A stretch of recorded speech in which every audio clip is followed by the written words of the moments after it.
Assalamu alaikum wa rahmatullah wa barakatuh, and welcome to Ahkam SOS, the show that discusses Islamic duties and practices. Now, this is a live show. We're taking all of your questions. If you have any question you'd like to ask in regards to Islamic law, please send it via the WhatsApp number there. You can scan the QR code in the corner. That'll take you straight to our WhatsApp page. If you're watching on Facebook Live or you're watching on YouTube, you can put your questions in the comment section and inshallah, the technical team will send them to me. If you want to call into the studio, 0203 515 0199 if you're in the UK. If you're outside the UK, just call the WhatsApp number there below and inshallah, the technical team will put you through. I'm your host, Mohsin Shah, and joining me is Sheikh Ali Ma'ash. Assalamu alaikum, Sheikhna. Alaikum assalam wa rahmatullah. How are you this evening, Sheikh? Alhamdulillah, fine. MashaAllah. Sheikhna, this is, first of all, our final episode of this season before we break up for Ramadan, and it is the holy month of Sha'ban, and we have a very, very special occasion coming this weekend, Sheikhna. The 15th of Sha'ban, the birth of our holy Imam, may Allah hasten his reappearance. Sheikh, before we begin, do you have any hadith in regards to the birth, the miraculous birth of Imam Zaman? Any hadith in regards to his, seeing him as a young child and so forth? Inshallah. أعوذ بالله السميع العليم من الشيطان الرجيم. بسم الله الرحمن الرحيم. الحمد لله رب العالمين وصلى الله على محمد وآله الطاهرين ولعنة الله على أعدائهم أجمعين. Al-Kulayni rahimahullah, in his book Kitab al-Kafi, he has a chapter regarding those who saw the Imam since his birth. Interestingly, so those who saw him since his birth and until he was a grown-up man, so a young man, other words.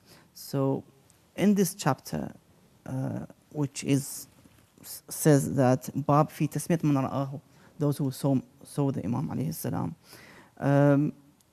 In one of the ahadith, one of the descendants of Imam Musa al-Kadhim alayhi salam, a Sayyid Alawi, he says that رأيته بين المسجدين وهو غلام عليه السلام, that I saw him between the two mosques, now either between Mecca and Medina, the two mosques, or Kufa and Sahla. على كل حال, this Alawi individual saw him between the two mosques. Now, he knew him على كل حال, descriptions على كل حال. Another hadith, again by Kulayni. Now this is narrated, of course, we have a lengthy hadith about how he was born, who was present in that time. Of course, Hakima, the auntie of Imam al-Askari alayhi salam, she was present in the time of the birth of Imam Ajal Fajr Sharif. So she witnesses his birth. So she says that by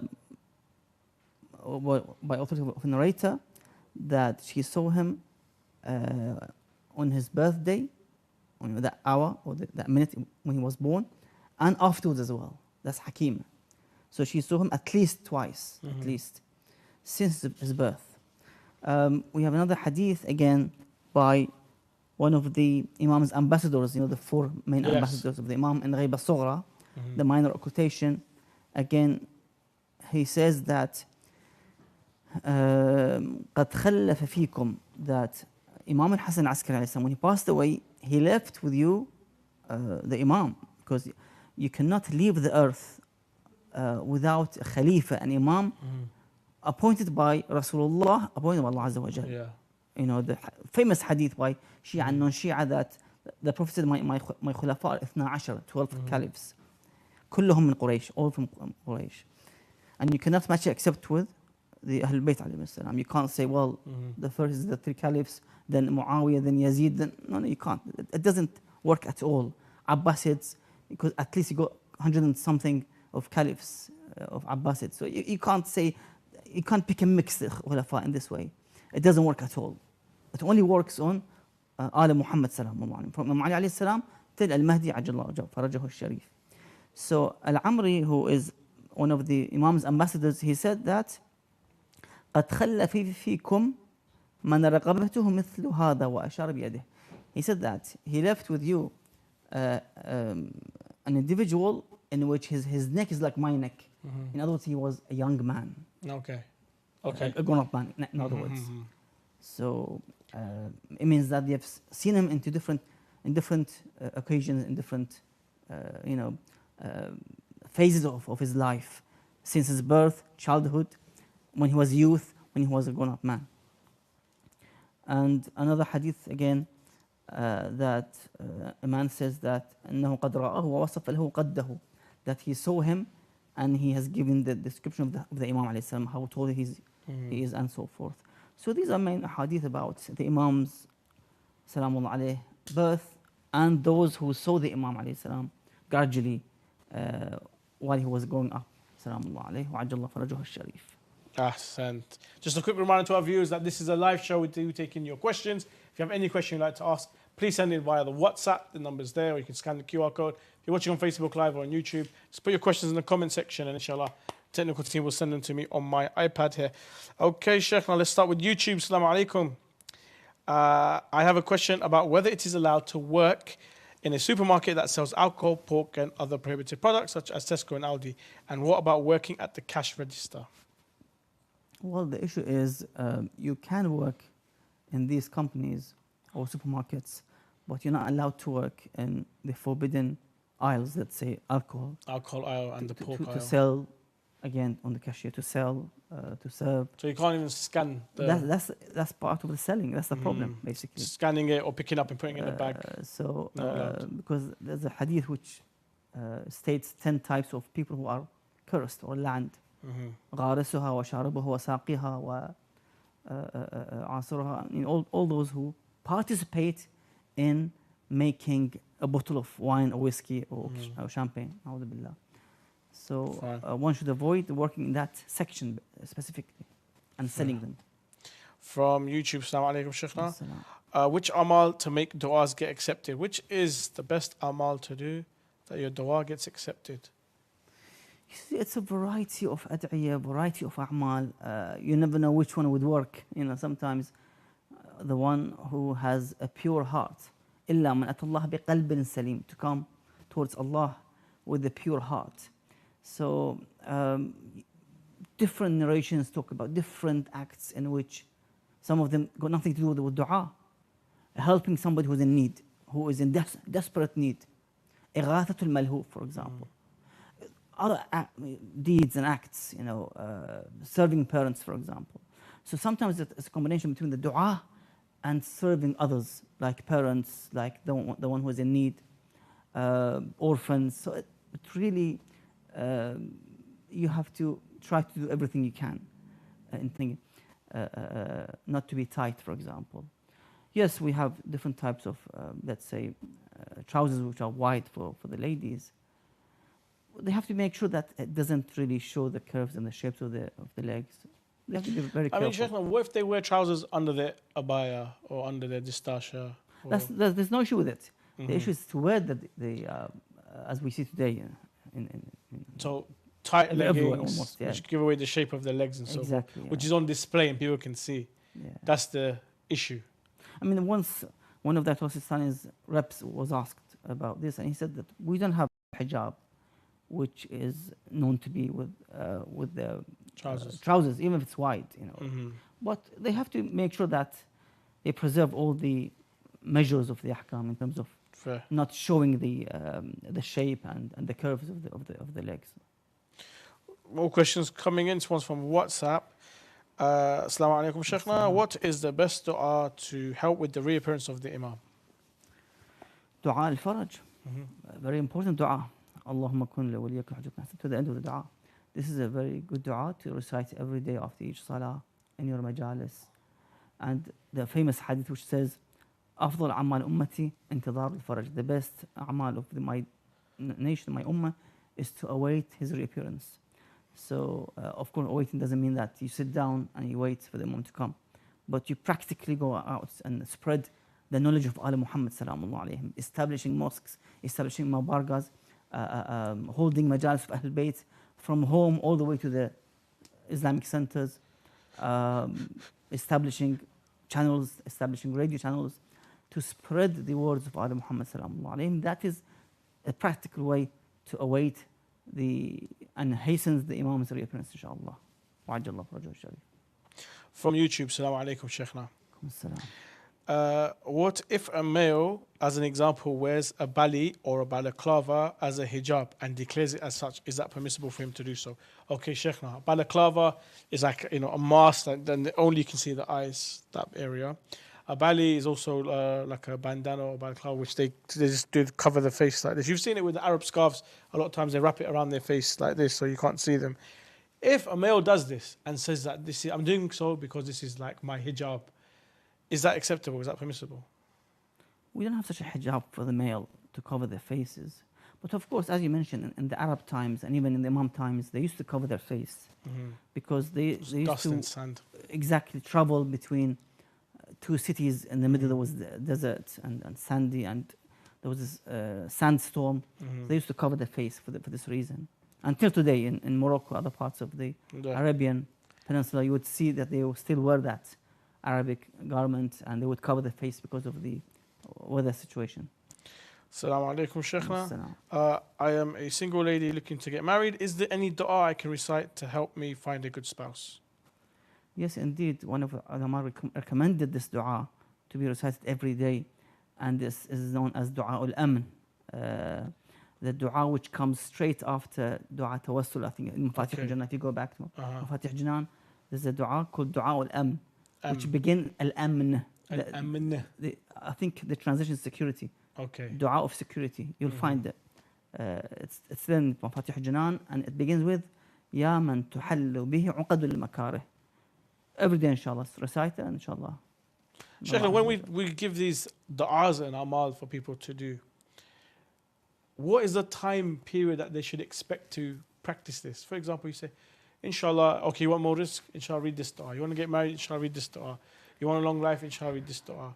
You want, your calamities to change or whatever, you're going through a hard time, read this dua. But how long should they do it? Should they read it as long as it takes for the thing to happen? Or, 1 week is enough? Once with a sincere heart is enough? How long should they be reciting for? Usually when you have a haja, then you keep reading the dua, reciting the dua until you get your haja and need. That's how it works. Some people would, for example, do some kind of... not nadr, but it's like khatim. We call it khatma. Yeah. So 40 days, let's say, they recite Ziyat Ashura, for example. I don't know, other ad'iyah, for example. They set a date for that. Yeah. Or let's say they have somebody in prison, la samahallah, God forbid. And they do the same thing, dhikr, salawat, dua, and give it a time period. And they, again, resume another 40 days, for example, if it didn't work, for example. Of course, Allah Azza wa Jal is the wise. It's in the hands of Allah Azza wa Jal. We ask Allah for our needs, but if there was a maslaha and reason and benefit, Allah would fulfill it straight away. But sometimes we have to wait, either because we have sins to be carried off and to be wiped, so that we have to wait and be patient. Or sometimes it's rafi' daraja, to raise our levels in paradise, to get more rewards because of our patience and dua and so forth. Depends really. So you said our sins are maybe blocking our du'as and so forth. Exactly. So what is a good way to help wipe your sins away? Saying astaghfar? One of the ways is to recite every day, Allahumma salli ala Muhammad wa ali Muhammad. One of the tools. Really? Strong, yes. 100 times, let's say, a day. Well, as much as you can. The more you recite as you can, yeah. But the more it wipes away. Usually it's 100 times a day. Least, yeah. Just a quick reminder to our viewers that this is a live show, and it is the final show of this season. We're going to be having a long break before we come back for Ramadan. So this episode is the time to send in your questions before we go on our break. So inshallah, guys, send it in via the WhatsApp. QR codes in the corner, the numbers below.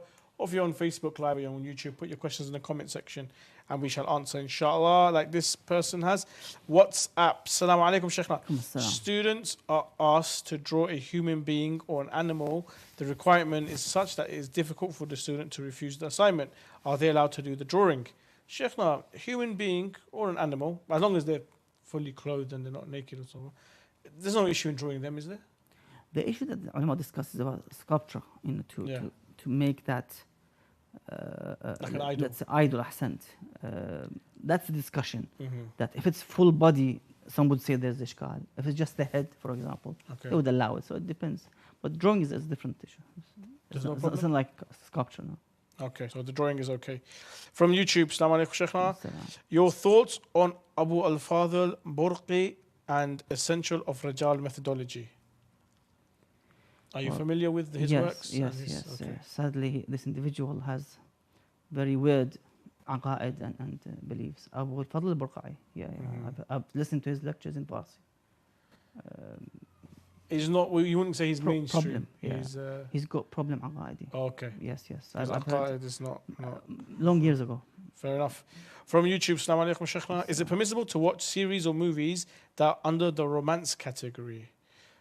I mean, Sheikhna, we have many films to do with romance. Boy meets girl, girl meets boy, fall in love and so forth. There's some trials and tribulations, but they get married in the end. Some of them are Islamic. There's films of, boy meets girl and then they get the parents involved and stuff and they've turned it into a family comedy and this and that and so forth. There's series as well and things like that. Let's just say that there's no bad scenes or nudity or anything like that. Are we allowed to watch these series and these films? You see, it's going to involve looking at the females which have no hijab, for example, and sometimes other parts of the body is being shown, for example. So at the end of the day, one would fall into some kind of making sins. So one is better to avoid such series, just to avoid committing any sins. It's not worth it. Yeah, sometimes you have the control, you can fast forward, you know what's going to happen, for example. It depends really, but what is important that you don't commit a sin. And the best way is to avoid these types of series and movies. From WhatsApp, Assalamu alaikum, Sheikhna. What is the ruling about getting tattoos on someone's body? Is it haram in Islam? No, it's allowed. It's not forbidden in Islam. But surely there's got to be some ruling, Sheikhna. I'm not allowed to. Can I get a naked lady tattooed on my arm? No, of course. Whatever that causes arousal of lust and corruption, fasad would not be allowed. So there are some guidelines on what you can have. Allah Azza wa Jal. Yeah. When someone becomes mujnib, then you have Ismullah Azza wa Jal as an issue. So, but I think some would say it's makruh, discouraged anyhow. But in overall, you can't say this is forbidden. You have to bring evidence that's forbidden. What is important that it doesn't cause some kind of obstacle on the skin. Yes. If it's like injected inside the skin, that's fine. But if it's like a paint on the skin and becomes an obstacle for wudu and ghusl, that's the problem. You can't have it. You have to remove it. Let me just mention another statement about those who saw the Imam alayhi salam. One of those who saw the Imam alayhi salam on his birth or after his birth, salam alayhi wa ajjallahu farajahu al-sharif. It is mentioned again in Kitab al-Kafi that قد رآه جعفر مرتين وله حديث. Ja'far is the brother of Imam al-Hasan al-Askari alayhi salam. And he saw the Imam when he came to pray on the janazah of his father, Imam al-Hasan al-Askari alayhi salam, when he passed away. And he was 5 years old, the Imam. Ajjallahu farajahu al-sharif, Imam Mahdi salamullah alayhi. So Ja'far saw him, and there was a exchange of words with the Imam alayhi salam, speech with the Imam. And he saw him in another occasion again. So this individual who was Ja'far, his uncle, saw the Imam alayhi salam twice. So that's one of the evidence of those who saw the Imam just after his birth, a couple of years. MashaAllah. More questions coming in from WhatsApp. Assalamu alaikum, Sheikhna. I wanted to ask, what games are haram to play? Mind games. And I'm joking. Sheikhna, what games are haram to play? Chess is a very famous one. Cards that we have, the hearts, the spades, the clubs and so forth, those are haram to play. Any others that we know of? In overall, the gambling or betting games are forbidden, especially those who are specifically made for gambling. Like you mentioned, the cards, the heart, and the king. And spade. Yeah. Exactly. These types of games are forbidden, even to play on computer, for example, on the software. That would be also forbidden. From YouTube, Assalamu alaikum, Sheikhna. When does Dhuhr become qada? Is it at sunset? Isn't it 4 minutes before sunset? Yeah, the last 4 minutes, or whatever is the time of the salah, of that, the duration of the salah of that individual, that last 3-4 minutes is specifically for Asr. You can't pray Dhuhr anymore. Ada'an. It becomes qada for the Dhuhr. Yeah. So you pray Ada for the Asr. So you could say the last 8 minutes of Yeah, exactly. just before sunset Ahsant. is not what's allocated because you should pray way before. Exactly. But that is the final you can pray your Time, dhuhr yeah, exactly. and So asr. 4 minutes for the dhuhr, ada, Yeah, and and 4 4 for minutes. asr, ada. Okay. That's it, yeah. More questions coming in YouTube. Assalamu alaikum, Sheikhna. Is it haram to use a fork in your left hand or a spoon in your left hand when eating? I don't think so. It is recommended to eat with your hand, with your right hand, and use the fingers, isn't it, Sheikh? Yeah. You shouldn't really eat And with not a to use the spoon. left hand. Yeah. Because the left hand is used for other purposes, Other as you know, parts. in the But bathroom. I don't think it's wajib though, is it? No. It's mustahab. These are etiquettes, mustahabbat, makruhat, eating, drinking, and so forth. What is the limits of taqiyya? And that is from YouTube. The narration says, إذا بلغت التقية الدم فلا تقية. In other words, if the taqiyya reached the stage in which there was a blood to be spilled, خلاص, there's no taqiyya. Okay. And we saw that when Imam Hussein salamullah alayh has faced, because Yazid sent people to kill the Imam alayhi salam, even if he was holding the curtains of the Kaaba, to this extent, to be killed inside the Haram al-Makki, inside, next to the Kaaba. So when the Imam saw that there was a plan to kill him, khalas, to assassinate him, and somehow the Imam declared that Yazid is a corrupt man. He drinks wines, he plays with animals, and so forth. وَمِثْلِي لَا يُبَايُعُ مِثْلِ. That's why he uprised against him and went to Karbala and became shaheed. So when it comes to that stage, khalas, there's no taqiyya. Of course, this is in the time of the taqiyya and the time of the Imams. That's why other Imams kept silent. They didn't uprise against the tyrant because they had no supporters. Imam had at least 70 supporters, at least. Let alone those thousands who joined the Imam in Mecca and Medina and came, and then they left the Imam gradually. And the 18,000 who joined Muslim al-Aqil in Kufa. So there were a great amount of supporters, but of course the Imam was left alone with few supporters. So it depends on the situation, the time, because you have the ahkam of the taqiyya. It could be wajib, it could be haram, it could be mustahab, it could be makruh, it could be mubah. So the ahkam would be applied depending on the time of the era, of the age, the location, the type of your enemy. Sometimes he is a non-Muslim. Would allow you to observe your aqidah and amal. But in other places where they're nawasib, nasibi, you can't do anything. So it depends really. You have to work out very well. Fair. MashaAllah, we've got a question there from WhatsApp and from YouTube, and it's the same question. So I'll ask it once. Sheikhna, when on the public transport, sometimes it gets very, very busy, whether it's train or bus or so forth. Is it permissible for a woman to sit next to a man on a public transport? For context, I'm on the train in approximately an hour or so. Whilst it can be tiring. Okay, so sometimes we're on a busy train. Is it okay for a female to sit next to us? Sometimes also we're all standing and stuff like that. The bus moves, we wait, sometimes I might touch a lady by accident. Vice versa, a lady might touch me.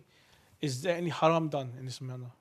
No, as long as they're all wearing clothes, properly, and there isn't skin-to-skin touch.